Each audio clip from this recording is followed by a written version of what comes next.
Bueno, muy buenas noches. Vamos a continuar con el tema que dejamos hace 15 días, tareas críticas en construcción, cuarta parte.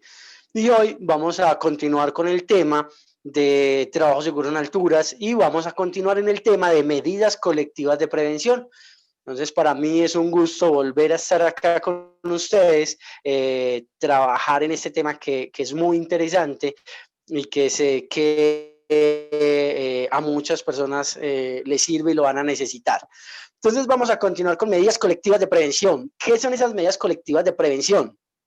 La resolución 1409 lo establece, que son las medidas de prevención aplicables, teniendo en cuenta la actividad económica, tarea a desarrollar y los sitios de trabajo. Son actividades dirigidas a informar o demarcar la zona de peligro, evitar una caída o ser lesionado por objetos que caen, como delimitación de área, línea de advertencia, señalización de área, barandas, control de acceso, manejo de desniveles y orificios, ayudante de seguridad y permiso de trabajo. Entonces vamos a continuar con cada uno de estos temas. Vamos a ver qué es eso. ¿Qué es delimitación de áreas?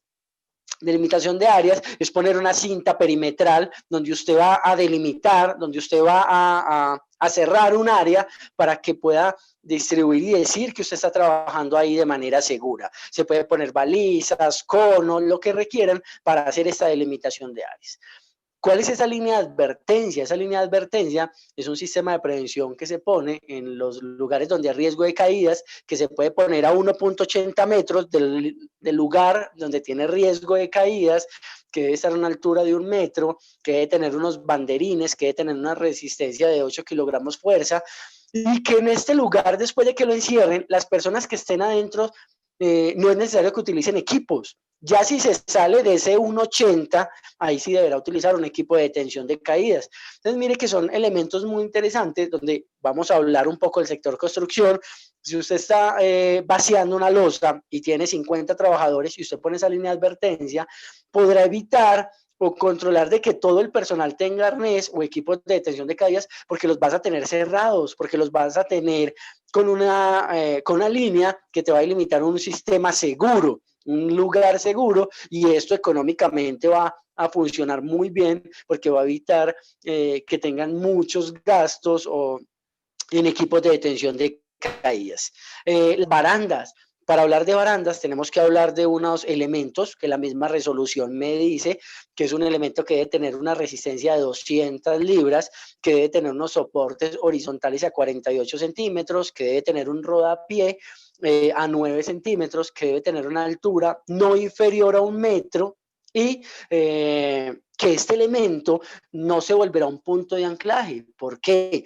Porque al ser una medida de prevención solo me advierte, me muestra que hay un riesgo, me limita que hay un riesgo, pero nunca será un punto de anclaje, cosa que en el sector pasa mucho, que los colaboradores se aseguran de estos elementos. Lo que no tienen en cuenta es que un punto de anclaje, según la norma, según la resolución 1409, debe resistir 5.000 libras o 2.272 kilogramos o 22.2 kilonewton o 2.2 toneladas. Teniendo claro esto, al tener 200 libras, esta baranda nunca será un punto de anclaje. Siempre será una medida de prevención y la recomendación es que nadie se ancle de ahí, que nadie se soporte en este elemento porque no tendrá la resistencia para detener la caída de un colaborador. Esos son temas normativos y realmente aplicables en este sector, ya que a veces al desconocer esto permiten que sus colaboradores se aseguren de ahí y el momento que llegue a tener un accidente de trabajo, las ARLs, el ministerio, van a tener de dónde molestar, van a tener cómo decir que usted no estaba cumpliendo y que el elemento donde se estaba asegurando era totalmente inseguro y el empleador tendrá que pagar por esto. Control de acceso. Vamos a mirar qué elementos, medidas van a utilizar para que controlen, limiten, faciliten, organicen el acceso de los colaboradores a sus lugares de trabajo donde haya riesgo de caídas. Manejo de huecos, desniveles y orificios, pues tendrán que taparlos, organizarlos, delimitarlos, señalizarlos para que los colaboradores puedan verificar, ver, observar y controlar esto de manera segura. ¿Y quién será el responsable de esto? Como siempre, será el empleador. Ayudante de seguridad, persona certificada que conozca el tema, que puede ayudarnos a verificar que las condiciones sean dadas, que las condiciones puedan trabajar de manera segura. Y los permisos de trabajo, que es un elemento demasiado importante, que solo lo puede firmar el coordinador de trabajo en alturas, persona que para que esté certificada en este nivel debe hacer un curso de 80 horas, no importa qué nivel tenga el director de obra, qué formación tenga, qué cargo tenga o el dueño, el único que podrá firmar y avalar un trabajo en altura será esa persona que hizo ese curso de 80 horas, será ese coordinador de alturas. Entonces se recomienda que ni siquiera el personal de seguridad pueda hacer eso si no tiene este curso. ¿Por qué? Porque el día que tengan un accidente de trabajo, pues me disculparán que siempre llegue a este tema, pero creo que son los momentos de verdad, un accidente de trabajo, una visita del ministerio, una visita de una ARL, que es donde se protegen y nos cuidamos de todo esto. ¿Qué es ese permiso de trabajo? Es un aval, es un documento donde se avala los trabajos de esos colaboradores, pero para avalar esto se debe inspeccionar 4 grandes áreas. ¿Cuáles son? El ser humano, el área de trabajo, equipos y herramientas y el medio ambiente. Al ser humano, ¿qué se le revisará? Vamos a poner algunos ejemplos: que tenga seguridad social, que no hubiera consumido alucinógenos, que no hubiera consumido alcohol, que esté capacitado, que esté certificado, que esté bien física y psicológicamente, que cumpla con todos los requerimientos normativos para poder dar ese aval de permiso de trabajo seguro en alturas. Y acá hay una condición. Hay algo que se llama permiso de trabajo y otra cosa que se llama lista de chequeo. La lista de chequeo se hace para actividades rutinarias que se repiten todos los días o que tienen una secuencia muy repetitiva. Y el permiso de trabajo se hace para actividades no rutinarias. ¿Cómo funciona esto? El colaborador y el coordinador deben estar al tanto de la inspección que se haga en este permiso de trabajo. Él debe hacer parte de este permiso para poder trabajar de una manera segura. Este formato lo deberá crear el empleador, lo deberá trabajar de una manera estructurada de acuerdo a la resolución 1409. Vamos a mirar, hay otro que dentro de estas medidas de prevención es trabajo en suspensión. Y dice que trabajo en suspensión es toda actividad que dure más de 5 minutos donde la persona esté suspendido y que deberán utilizar una silla. No es una silla del comedor, no es una silla de una mesa, nada. Es una silla o una tabla que se utiliza para trabajo en alturas, que tiene unas riatas que deberán ir aseguradas a la argolla pectoral de su arnés y este a su vez deberá estar asegurado de su descendedor. Todos los componentes de estos elementos deberán ser certificados. Y llega algo que son las medidas de protección, y acá queremos hacer énfasis en eso. Las medidas de prevención me advierten, me muestran que hay un riesgo. Las de protección me detienen caídas. Las de medidas de prevención son aquellas implementadas para detener caídas una vez ocurra o mitigar sus consecuencias. El empleador tiene la obligación de definir las medidas de prevención y protección que le apliquen en su compañía, en su empresa, en lo que necesiten, de acuerdo a la actividad que estén realizando. Es muy, muy importante que trabajen de manera adecuada, de manera muy adecuada para evitar accidentes de trabajo y enfermedades laborales, pues en el momento si llegase a aplicar un tema de estos. Vamos a ver cuanto a equipos de protección contra caídas que debe tener dentro de la planificación que debe tener o cuáles son los documentos que deben tener los equipos de protección contra caídas. Primero, una factura de compra. Listo, que es lo que va a mostrar la legalidad de este documento en su compañía. Una certificación de los equipos, que puede ser por normas nacionales o internacionales. Ya la empresa decidirá qué quiere hacer, qué quiere comprar para verificar que todo esté bien. Unas fichas técnicas que deberán trabajar o que se deberán tener en la compañía para poder evidenciar que el equipo cumple con toda la parte legal y normativa. Unas certificaciones por parte de la persona calificada en cuanto a puntos de anclaje o configuración de sistemas.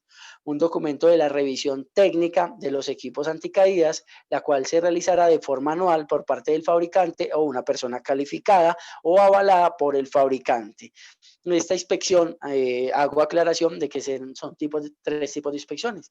Una que hace el colaborador diario, una que hace el coordinador periódicamente, más al detalle que cuando se hace con el trabajador, que se puede hacer semanal, quincenal, bimensual, trimestral, semestral, de acuerdo al uso que se tenga con esos equipos, ya que es totalmente diferente un equipo que se utiliza para pilas, que mantiene lleno de pantano, al arnés de pronto del director de obra, que se subirá 1 o 2 veces al año a su proyecto a revisar, ya que tiene sus residentes y ellos son los que le traen la información que él requiere.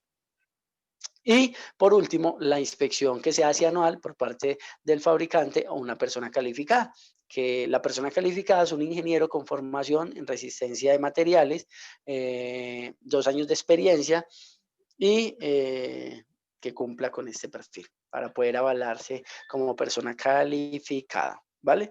Y por último, unos puntos de anclaje que deben resistir 5.000 libras, 2.272 kilogramos o 22.2 kilonewton. Estos son los documentos que deben tener y están dentro de la parte de la planificación. Dentro de la parte de planificación es importantísimo esto.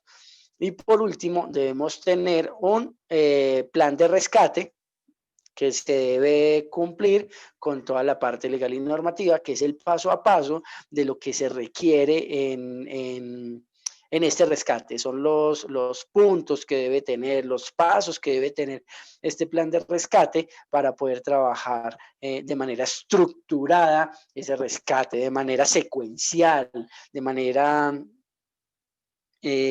ordenada. Es muy importante porque en este procedimiento de rescate deberá tener el personal que se requiere, los equipos que se necesita, el paso a paso de la actividad, quién los va a ejecutar y cómo lo van a ejecutar, que el personal esté dotado y capacitado, porque no me sirve de nada tener un personal totalmente capacitado, pero si no tiene los equipos para hacerlo. O al contrario, muy buena dotación, pero si no hay nadie que sepa utilizarlos, no servirá absolutamente de nada. Entonces, y eso se tiene que aplicar o alinear al programa de prevención y pues este plan de rescate dentro del programa de prevención y protección contra caída se deberá adecuar al plan de emergencias, ¿cierto? O el plan de prevención, preparación y respuesta ante emergencias, nombre nuevo, ¿cierto? Que todos creo que ya lo deben tener claro, para trabajar de manera segura. Lo que antes se llamaba plan de emergencias, hoy se llama plan de prevención, preparación y respuesta ante emergencias, y este plan de rescate tendrá que estar estructurado en este plan de prevención. Tendrá que estar alineado, organizado, para que todo se comunique, ya que tener un plan de emergencias por un lado y después tener un procedimiento de rescate por otro, sería algo inoficioso y de pronto complicado. ¿Por qué complicado? Porque tendríamos 2 documentos aparte, 2 documentos que no cumplen y que no facilitarían la vida de las personas que lo vayan a ejecutar.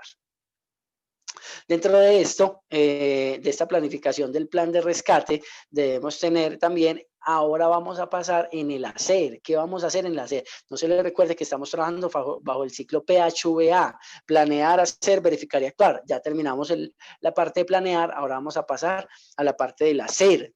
¿Cierto? Planear, hacer, verificar y actuar. Y dentro del hacer debemos tener unas contrataciones de acuerdo al perfil del cargo preestablecido, el diagnóstico de condiciones de salud, la certificación al personal expuesto de acuerdo a su grado de exposición y funciones de acuerdo al cargo. Solicitar la autorización de persona natural o jurídica autorizada para certificar personal en alturas. Divulgación e implementación de los procedimientos de trabajo seguro, establecer los sistemas relacionados con cambios en el diseño, montaje o construcción para eliminar o mitigar el riesgo de caída, implementación de las medidas de prevención colectivas acorde a la actividad, tarea de desarrollar, sitio de trabajo y dejar el registro de su implementación. Dentro del hacer hay algo que es muy importante y es, señores empleadores, capacitar a su personal, certificar a su personal en lugares certificados, en lugares confiables. Le recomiendo no compren certificados, que eso no sirve de nada. Lo que usted se ahorra ahí lo va a perder cuando la persona se accidente, cuando la persona pueda perder la vida y usted no tenga cómo demostrar esto y pueda terminar en problemas legales, porque puede ser que un mismo compañero de la persona que se accidentó, al ver que pasó esto y que a él también le puede pasar, va a decir que usted estaba comprando los certificados y esto es ilegal y esto lo puede meter en responsabilidades penales y problemas muy, muy, muy graves. Entonces siempre será mi recomendación, no lo hagan. manden a certificar, capacite a su personal, contrate personal idóneo, contrate personal de seguridad, que lo que usted se va a gastar en un fatal, te aseguro que contratando a una persona de seguridad que te evite esos accidentes, no va a ser ni un 5% de lo que vale un muerto en Colombia. Entonces siempre le recomendaré lo mismo, no compren certificados, contraten personal, cambien ese chip de la ilegalidad por la legalidad, que siempre será mejor, siempre será una recomendación muy, muy importante. Vamos a tener la implementación del formato de permiso de trabajo en altura, ya lo diseñamos, ahora lo vamos a implementar bajo parámetros de la resolución 1409 del año 2012. El uso de sistemas de acceso certificados con sus respectivos anexos, la factura de compra, las certificaciones dadas por el fabricante, el cronograma de inspección, la hoja de vida, la ficha técnica y la selección y suministro de los equipos de protección contra caídas. Antes los diseñamos, ahora los vamos a poner a funcionar, los vamos a ejecutar, vamos a poner a que esto en realidad sí se cumpla y no dejarlos sobre un papel. Dentro de estos temas también tenemos que tener claridad en la compra de los equipos, que tenemos que comenzar a comprar ya los equipos que vimos y que estipulamos que necesitaba. Lo que requería el elemento, a ejecutar las inspecciones, documentar el plan de rescate, pero ponerlo a funcionar. Todo esto es muy, muy importante para poder trabajar. Ya después de que se hace, vamos a verificar, vamos a pasar al plan de verificar. ¿Y qué vamos a verificar? Todo lo que hicimos en el hacer o todo lo que planeamos. Todo eso se va a verificar. ¿Cómo así? Verificar la experiencia del trabajador por medio de su hoja de vida, verificación del concepto médico de aptitud para trabajar en alturas, verificar el nivel de certificación versus trabajo a realizar, verificar la autenticidad de los certificados y del proveedor mediante autorización SENA, solicitar registros de capacitación y procedimientos de trabajo en alturas de acuerdo a la actividad, solicitar evidencia de los cambios orientados a eliminar o mitigar el riesgo de trabajo en alturas. Todo esto se debe verificar, todo eso es importante que se ejecute. También tenemos que verificar unos temas pues súper importantes, como son las medidas de prevención contra caídas, que se cumplan, que se ejecuten, que se implementen. Solicitar el permiso de trabajo en alturas, pero ya diseñado y diligenciado. Esa es la única forma de evidenciar que se esté haciendo bien, pero yo siempre pienso de que se debe verificar en el área de trabajo, porque en este sector que es tan interesante y tan complejo a la vez, muchas veces pasa de que para llenar este bendito permiso de trabajo, muchos coordinadores se sientan en su oficina y dejan los formatos en portería de su proyecto para que sea firmado. Y eso no sirve absolutamente de nada. ¿Por qué? Porque el objetivo de este permiso es poder evaluar actos y condiciones inseguras en el lugar de trabajo.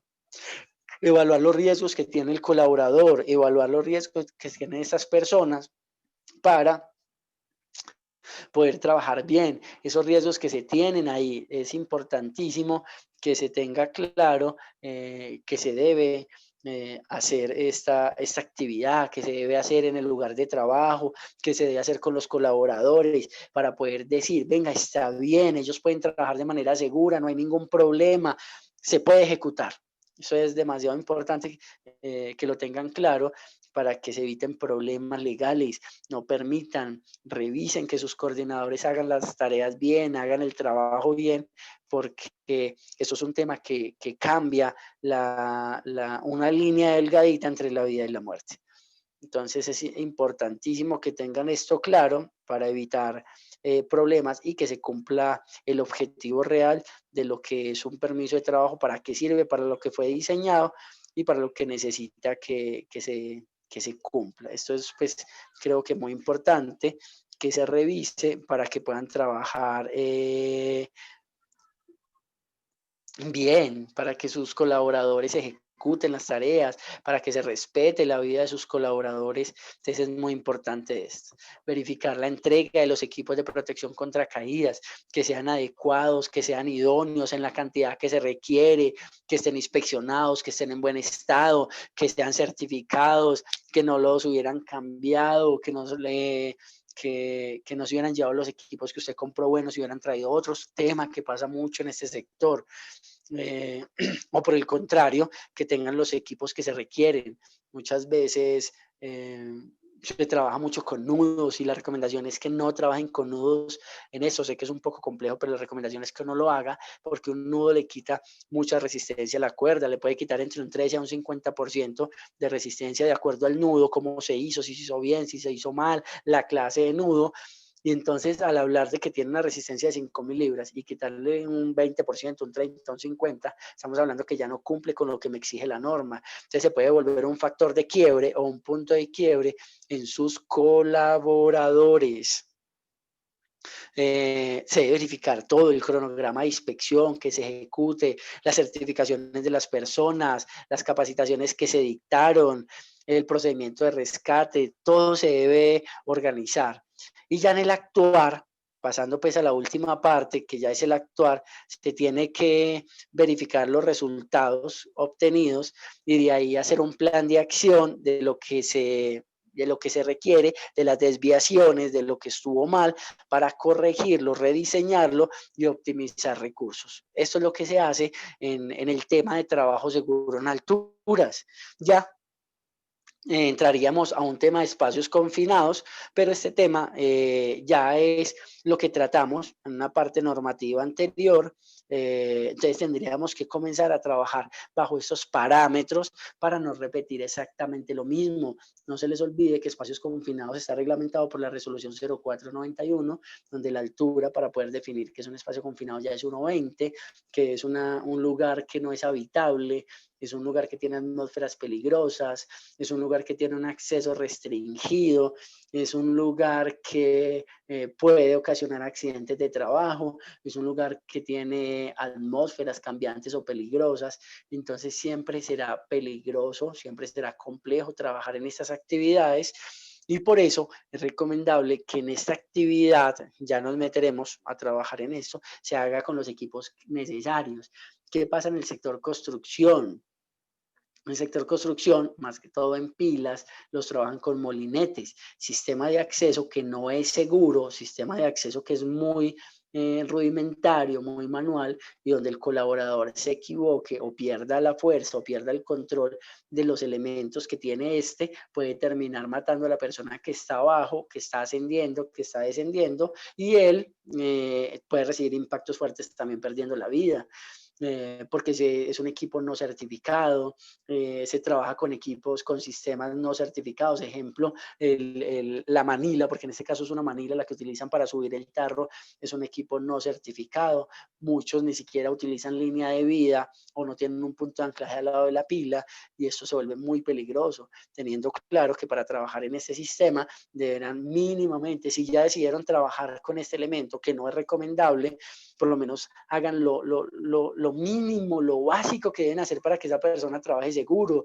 Entonces, que si el molinete en la parte frontal tenga una parrilla para evitar que el colaborador tenga riesgo de caída, que solamente tenga el orificio por donde entre el tarro, que ese molineto esté bien asegurado, que tenga una inspección, que ojalá el elemento que tiene para cargar sea una cuerda o una guaya, si aplicara, que tenga un punto de anclaje seguro a una distancia que decida la compañía, dependiendo la slinga que tenga de restricción. Ahora explicaré un poco eso, para que el colaborador que está arriba no se me vaya a caer. Entonces, instalar ese punto de anclaje donde se pueda asegurar la línea de vida y el colaborador cuando vaya a descender pueda bajar con freno, asegurado su argolla pectoral o dorsal, de acuerdo a su necesidad, para que trabaje de manera segura. La persona que está arriba siempre deberá trabajar asegurada, tema que no pasa nunca de que se asegure. Entonces está corriendo riesgo en este proceso. Se deberá llenar el permiso de trabajo, el molinete deberá ser inspeccionado periódicamente, deberá hacerle mantenimiento periódicamente, los canes que se ponen encima de la pila para parar el molinete, ojalá sean gruesos y seguros, porque a veces se ponen unas cosas que uno dice que están jugando con la vida. Entonces, este tema de espacios confinados es de redistribuirlo y manejarlo. En el tema de espacios confinados se exigen unas mediciones, tema que en el sector construcción en muy pocas áreas lo hacen. Ejemplo, en las edificaciones, muy pocas veces se hace una medición de atmósfera porque la cultura es que no pasa nada, que que nunca o que a la empresa no le ha pasado nada antes, que no es necesario. Entonces, en este tema de espacios confinados, es importante que su personal esté capacitado. Ya salió una norma nueva dando un plazo hasta el 1 de agosto para tener campos de entrenamiento capacitados, certificados, tener entrenadores y que las empresas puedan capacitar a su personal. Tiempo que teníamos hasta ahora, hasta octubre, creo, marzo, abril, mayo, sí, hasta octubre. Para eso ya salió la norma que le dio un nuevo plazo hasta el 1 de agosto, 1 de agosto del 2021. Entonces, ojalá este plazo sí sea el adecuado y que se cumpla, que ya comencemos a exigir lo que dice la resolución 0491 del año 2020, porque a mi parecer y según mi experiencia, espacios confinados es una actividad mucho más compleja que alturas positivas. Siempre será mucho, mucho más complejo que en alturas positivas. Entonces, como recomendación, hacerlo de manera muy ordenada, muy organizada, aplicando el ciclo PHVA. Todos los documentos que hablamos de un programa, de un procedimiento, se tendrán que aplicar también en espacios confinados, solo que no quería pues repetir exactamente lo mismo. Entonces, por eso me enfoco en las particularidades que tiene esta actividad. No se les olvide que deben tener equipos por si de pronto tienen atmósferas peligrosas, entonces que las personas, que los colaboradores bajen con autocontenido y con equipos seguros, con equipos que puedan trabajar de manera adecuada. Tienen que verificar que cumplan con todo lo necesario, que tengan permisos de espacios confinados. Los permisos de alturas no deben ser los mismos de confinados porque tienen particularidades diferentes. Hay una condición en esto y es que a veces a los frenos del molinete, a los frenos, a los mosquetones, los condenan. ¿Cómo así? Les ponen un alambre para evitar de que él cierre y lo que están haciendo es un acto inseguro porque están poniendo equipos que funcionan de una manera a alterarlos a su funcionamiento normal. Y esto hace que se aumente la probabilidad de accidentes de trabajo y enfermedades en sus colaboradores.